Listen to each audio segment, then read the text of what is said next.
Превыше жизни я ценю свободу, и нет счастливей доли для меня, чем вечное служение народу, чем вечная и гордая Чечня.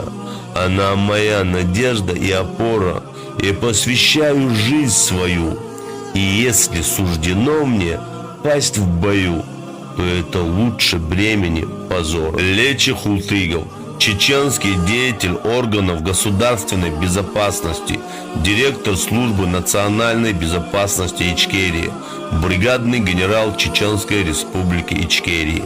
Да будет доволен тобою Аллах, а мы будем помнить тебя вечно. Восстань из тысячи руин! Мы на земле великих предков жить по-человечески хотим. Восстань, Чечня, восстань из ада! И цепи рабства скинь с себя! России нам чужой не надо! А ей зачем? А ей на какой хрен Чечня нужна?